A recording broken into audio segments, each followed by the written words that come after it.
Sugar-Coated Murder is proud to be a part of the Oracle Network.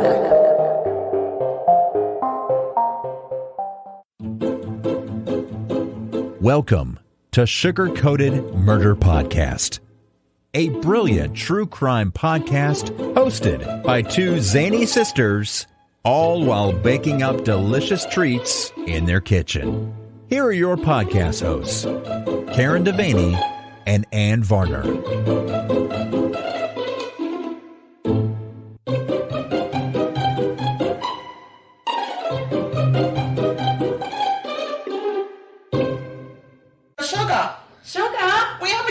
Oh my gosh, I can't believe it. I know, somebody wants to be our guest. That's amazing. That's crazy. Now, how much did that cost? I charged it all to PayPal. We'll have to pay it off in increments. Increments, that's right.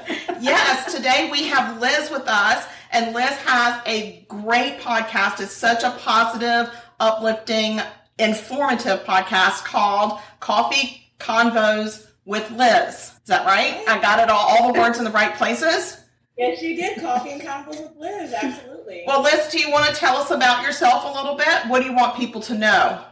Awesome. So I am super excited to be here and be cooking with you guys. And my podcast, Coffee and Convos with Liz, which can be found on podcasting platforms or my website, coffeeconvosliz.com. And I talk with friends, leaders in the community, and just really anyone who's really great at having conversation about politics, wellness, activism.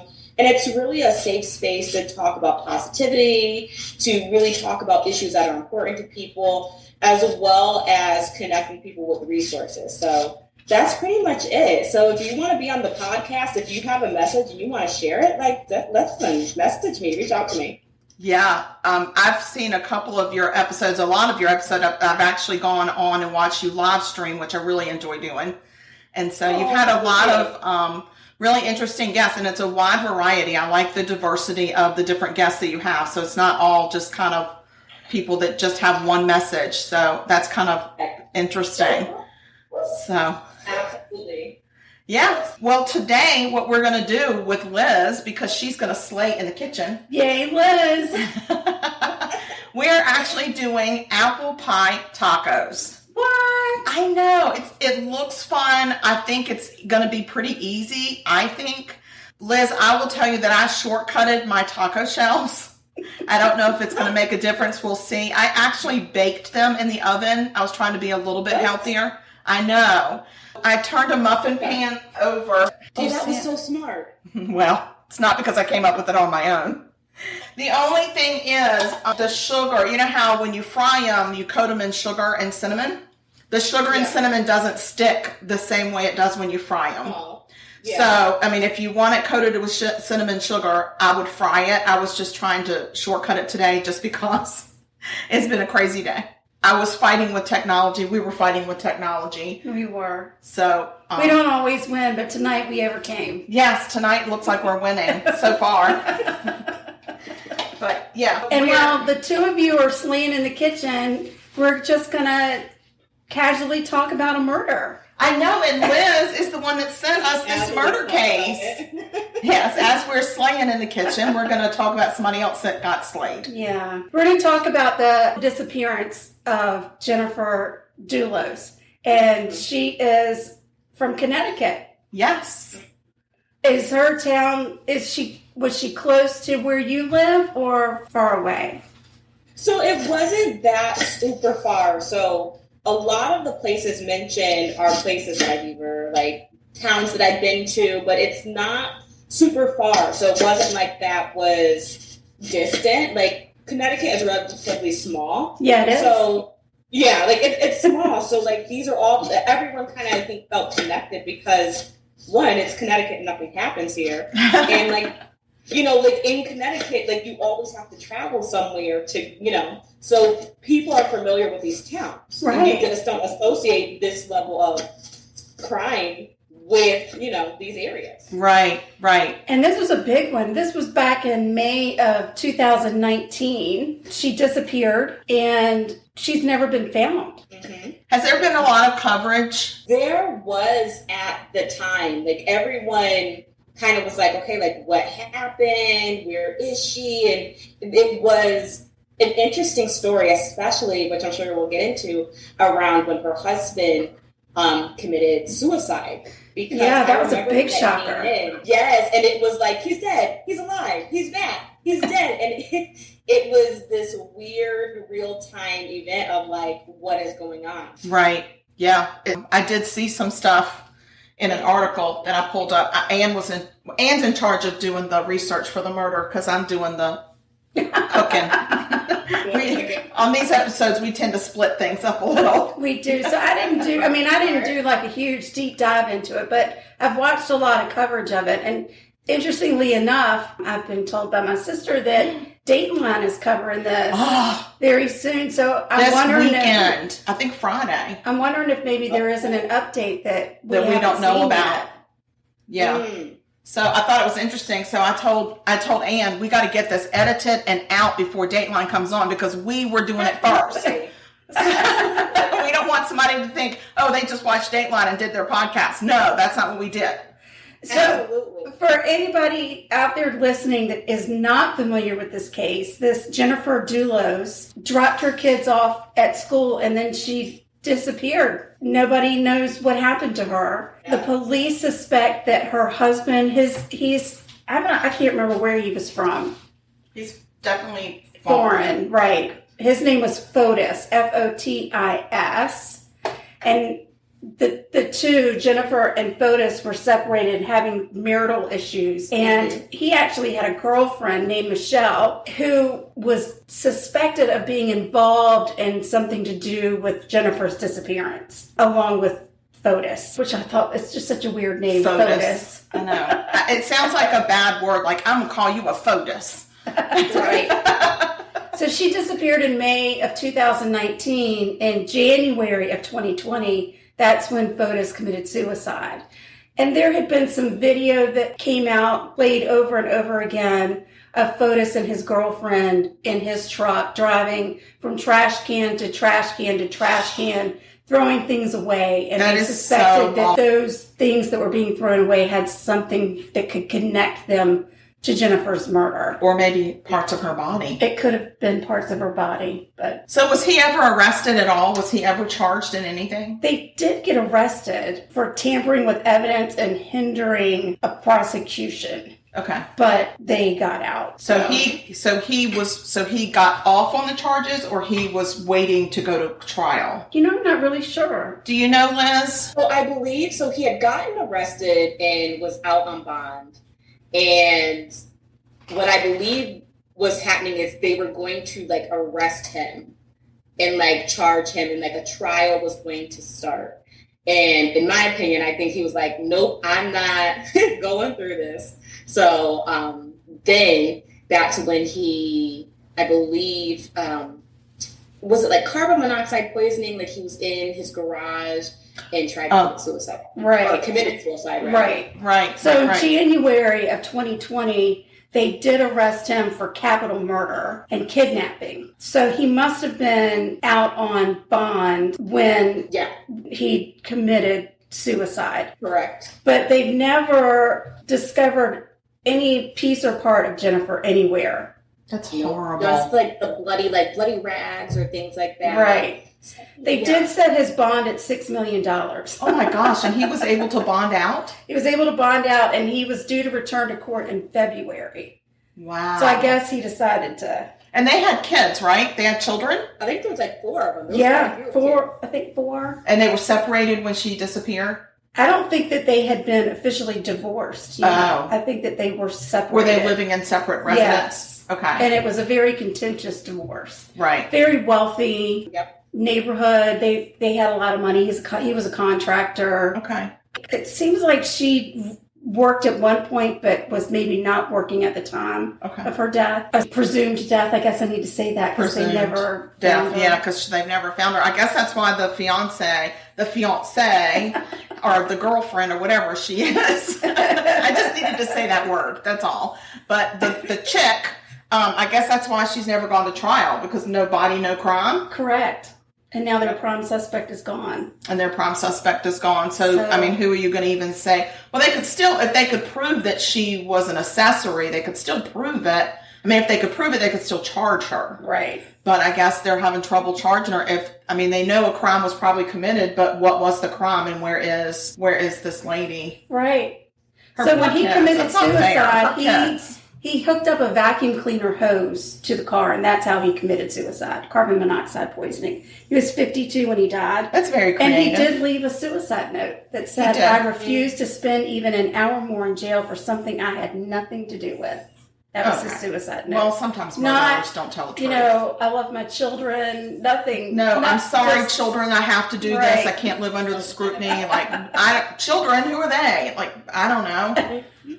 Oh, that's really sad. That's a sad situation. I guess there's not, if this happened back when? 2020. So she disappeared in May of 2019. Okay, wow. And then 2020, which was a horrible year for everybody. He committed suicide.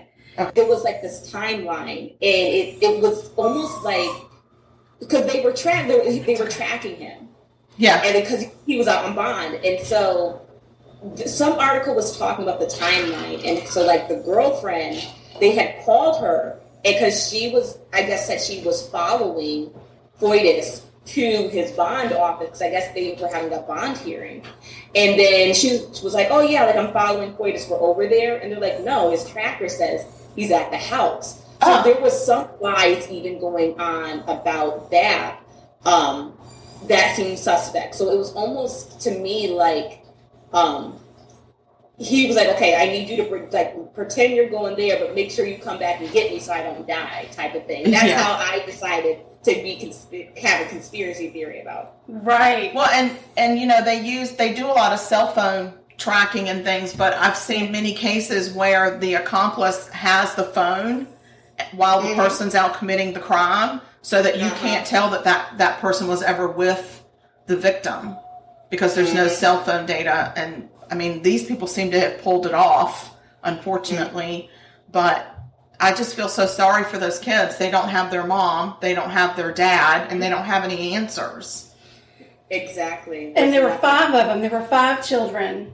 Oh, wow. And they now live with relatives of hers. Good. So that's good. That's good. But, they're without either parent. Yep. And the girlfriend, I guess, has not been helpful in the least. Oh. She's not offered any insight. Well, there's a shocker. Right, she has no incentive to. She's got nothing to say. She's probably moved on and has another boyfriend. Oh, I'm sure of it. All right, Liz, where are you on your apples?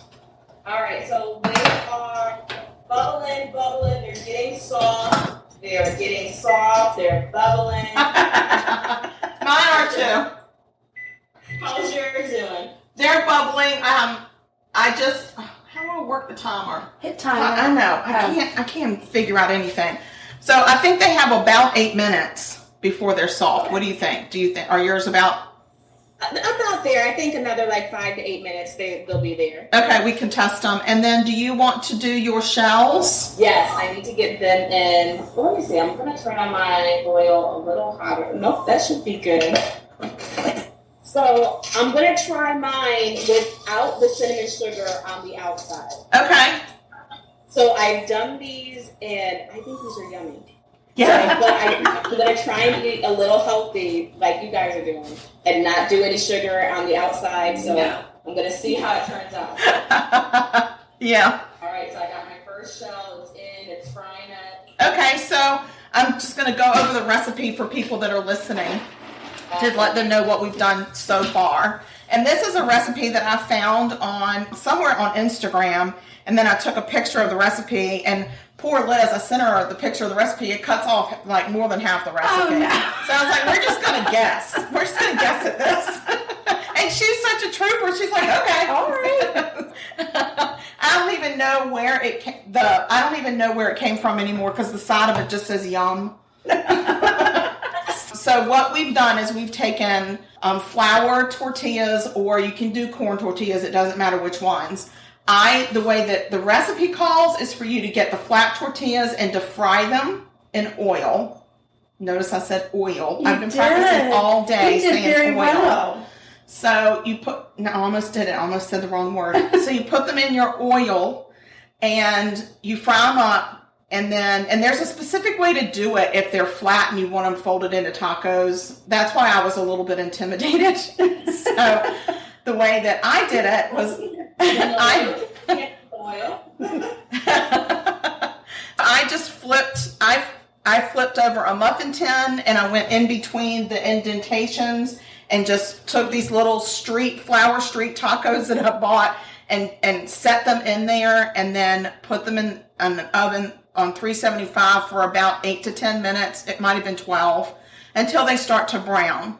So however you do your taco shells, when you have them hot, you put them you roll them in a concoction of cinnamon and sugar, and you make a cinnamon sugar however you want the ratios to be. Right. But it needs to be a half a cup is what they said. I did not use the full half cup. But you roll them, or I put them in a baggie and shook them very gently. So to coat them. It didn't stick well to mine because there's no oil. There's no oil. If you have oil, it'll coat it a lot. But if you bake them, then you're not going to get very much of a coating. But I think you get a little bit of a flavor in there. Right. What you also do is you cut up 4 to 6 apples. I used Honeycrisp. I used 3 Honeycrisp, and then I threw in 1 Granny Smith just to give it a little bit of tartness. You put that in a pot and you put a half a cup of water in there and 2 teaspoons of cinnamon and a half a teaspoon of nutmeg. And you put that in your pot with a half a cup of sugar. And then you mix it all together and then you put it on medium heat for about 10 minutes. And it's going to bubble. I put it on high first so I could get it rolling, and then I turn it down. And that gets them soft. And then, easy peasy. Mac and cheesy, but we're having apple taco-y. Then you just spoon it in there. You spoon the mix into the taco. Oh. Like, how fun is that? That is so fun. You can top it with ice cream. Yum. Cool Whip. Yum. Ready Whip. Yum. Or homemade whipped cream. Bingo. I'm going to show Liz how to make homemade whipped cream in a mason jar. Very nice. Because this is one of our tips. This is one of our tips. I'm not sure if you realize this. I hope our listeners realize it by now, but she's going to say something if I say her. She will. Okay, yes. On your Echo Dot that starts with an A, if you go into your app on your phone and you can actually go in and I don't remember what they're called. Slaying in the kitchen. Yeah, but what is that called? Oh, she's already. Here's your reminder.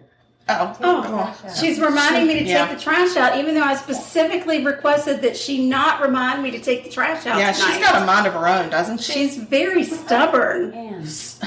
Golly day, there she goes again. She is something else. She's got an attitude. She does have an attitude. She knows we're talking about her. You can go on and you can download Slaying in the Kitchen, and you can ask a person every day to play your Slaying in the Kitchen.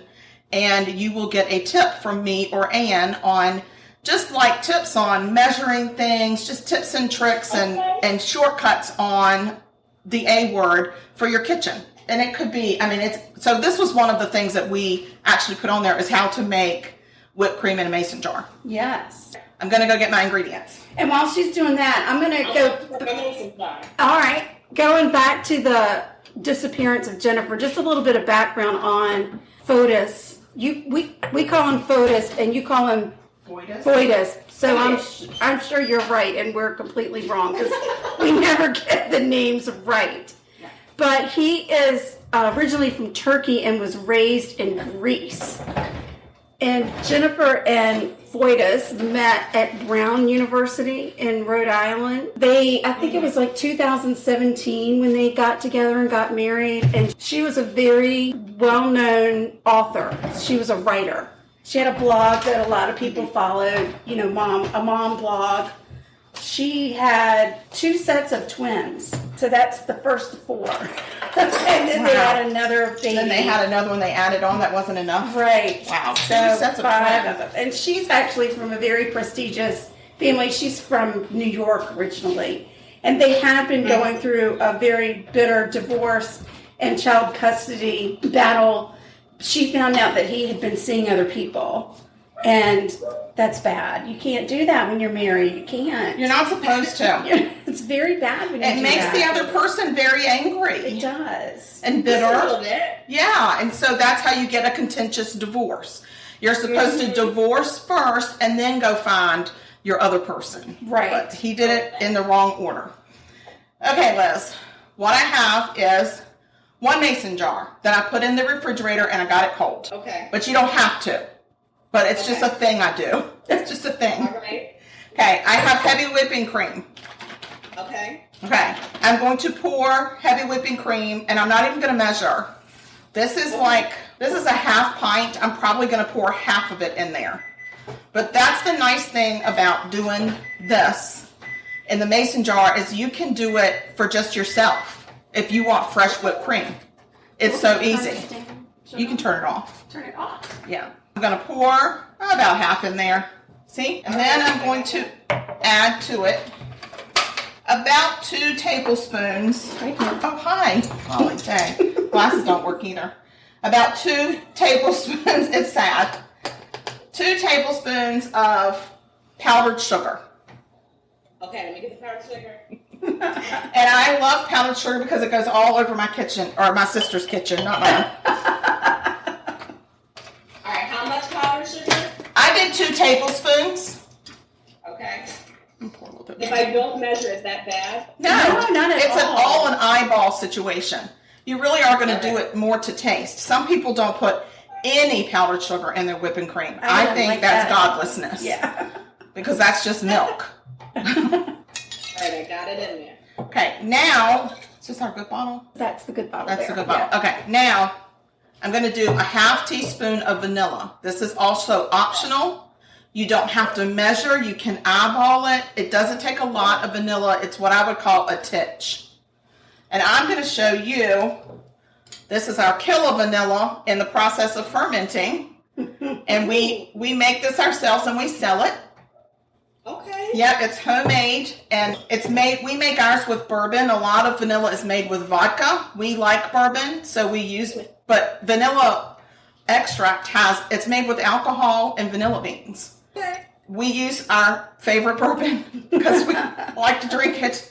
So I'm gonna put a little bit of that in there, just a little bit of vanilla.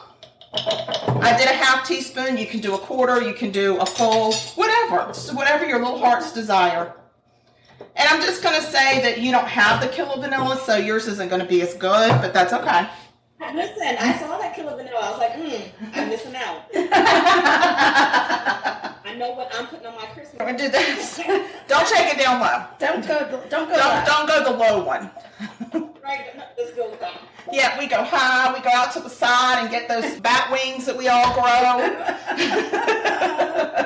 Yeah, it's good for my shoulder because I've had shoulder surgery, so it's good for my shoulder. Yeah. That's funny. Yep. I mean, who knew this could be such a workout? Liz, tell us a little bit more about yourself. Are you originally from Connecticut? So I have been in Connecticut, born and raised. I spent some time down south in like South Carolina. What? Well, I'm sorry, North Carolina. When I was little, Brevard, North Carolina. Okay. I was there like 3 to age 5, like I was super little. Then we came up here and have been up here, been a Connecticut girl, New England through and through. You don't have any accent. Do people in Connecticut have like really thick accents normally or just no accent? So some people say that we have an accent because we just talk different than everyone, like how we pronounce. Now, our accent in Connecticut isn't like Boston or New York as pronounced. Okay. And we don't have like a cool accent. Like, yeah. So we're just like New England. Yeah, because people can understand you though. Yes. Everybody can understand. I would say that your accent is a clean accent because everybody can understand what you're saying. You don't need subtitles. Yeah, I'm sure people probably need subtitles with us sometimes, especially when I say things like oil or diaper, things that are not real words, but it's okay. And then I make up words. That's funny. Yeah. How did you get into podcasting? So I've been involved in like politics, and I ran for office a couple times. That's so exciting. Yeah, I just really love the whole concept of politics, and so politics are really big where I live in my town, Waterbury, and so like that's how you meet people, and like it consumes everything. Even if you're not into politics, it's just important, and it makes its way into the conversation. So people would always talk about like, oh my God, did you hear this debate they had on the radio and blah blah blah. I'm like, no, I'm at work. It's the middle of the day. Yeah, exactly. Right? So I'm like, you know what? I want to podcast and give people an opportunity to participate in some of those conversations after, they've been played. And so it started out, I just wanted it to be about local politics. And it really morphed from there. Like I had people like, oh my God, I would love to come and talk about this. Or, oh my gosh, hey, I'm this person. And like, it just kind of became like a home for topics around politics and wellness and activism, especially in 2020 when everything was going on around racial justice issues and coronavirus, and we really saw how politics, it showed up in everything. Right. Whether it was a mask or a vaccine or your job, like you found out it was in everything. And so it became really political heavy and around a lot of activism issues. And so that's how it kind of morphed more into that direction. That's amazing. That is amazing. I feel like we're with a celebrity because she's been like, she's run for political office and things. And like no, I have too many skeletons in my closet. No. Like, no. They're going to look at me and say, no, don't even put your name on that ballot. Oh, I feel this like getting thicker. Don't you? Okay, so the timer went off so we can open it and check it. And hopefully it's thick. Ooh. Look at that. Ooh. There you go. It is homemade whipped cream. Yum. Can you get over that? Oh my God. All right. Yeah. This is such a fun party activity. Like, Yes. It really is. It's get your people to make their own whipped cream. Everybody make their own whipped cream. You can get those little mini jars and just make everybody shake their own whipped cream up. But it's nice because you can. I'm going to order some killer vanilla, and we're going to have like an ice cream party. Yeah. There you go. There you go. So now that our whipped cream is done, do you think your apples are done? I think so. Okay. And I tried to also looking cool because I did that last time and I burned my mouth. So I said, let's let it sit. Oh, no. Yeah, I don't know. This is definitely going to have to cool for a minute. It's boiling hot. It's boiling hot. I'll just finish up the whole case, the Jennifer Dulos case. The last information that I saw out there, the attorneys for Foytis' girlfriend were filing a motion that had something to do with her getting charged and being read her Miranda rights in English when her native, or her language of choice is Spanish. Okay, so maybe that's her first language. Yeah, so I know she did some news reporting for ESPN in South America. Oh. But I never could really find out where she originated, where she is from.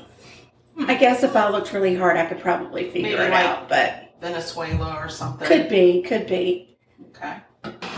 But her sisters have come out and said she doesn't have anything to do with it. But I thought it was really interesting because I watched, I think it was a 48 Hours that I watched way back when the reporter asked the sister, did your sister have anything to do with it? Does she know where Jennifer is? Yeah. The sister responded, of course she didn't have anything to do with it. Okay. But she never answered the question of does she know where Jennifer is? Right. I thought that was kind of interesting. So it'll be nice when the new Dateline comes out to see if there's any new information on the case. I don't know where they could possibly go with it unless something's happened. I agree. I don't know.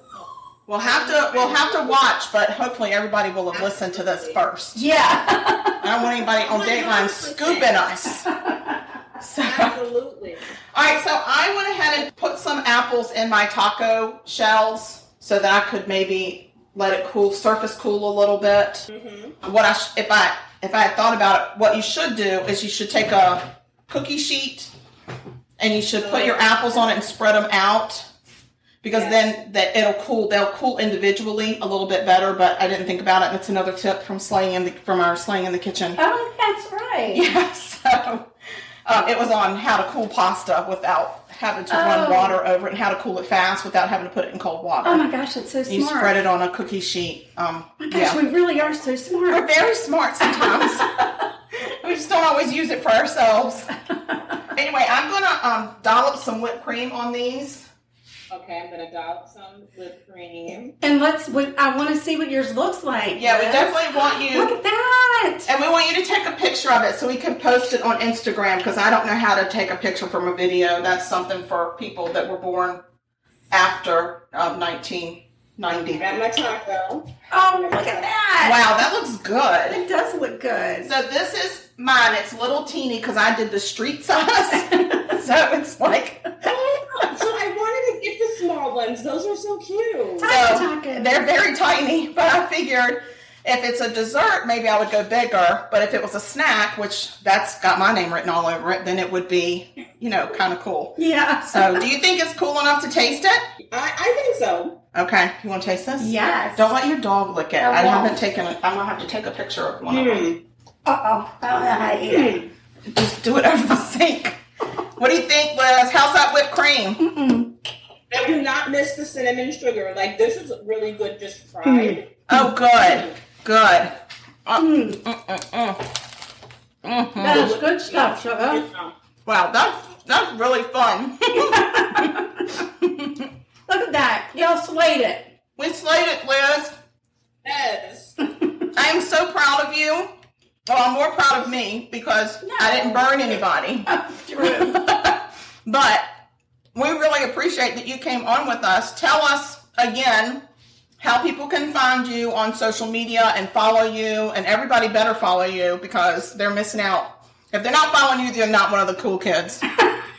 Well, thank you so much. So Coffee and Convos can be found on Instagram and Facebook of the handle Coffee Convos Liz. You can go to the coffeeconvosliz.com website. My podcast can be found on Spotify, Anchor, Apple Podcasts. And now, if you have a podcast, you can go on Facebook and listen right on Facebook. You can go to your, to the podcast page. It's right there, so you don't even have to leave Facebook to listen. Well, that is wonderful. That's amazing. We will all be listening to you, Liz.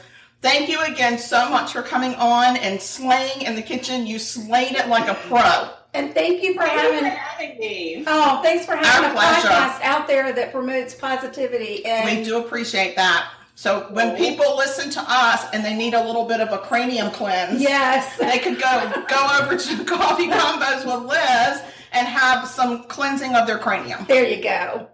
Well, thank you so much. You ladies take care. You too, and you stay sweet and don't murder. No, because I'll try. if you kill people, we'll have to talk about you, and we don't want to do that. We don't want to do that. But we would keep it positive. We would. All right, you take care, Liz. Bye. Bye, Liz. Bye. This has been Sugar Coated Murder Podcast, a deliciously entertaining true crime podcast. Like what you heard? You can always explore past episodes by visiting sugarcoatedpod.com. Don't forget to like our Facebook fan page and share with friends. Thanks for listening to Sugar Coated Murder Podcast.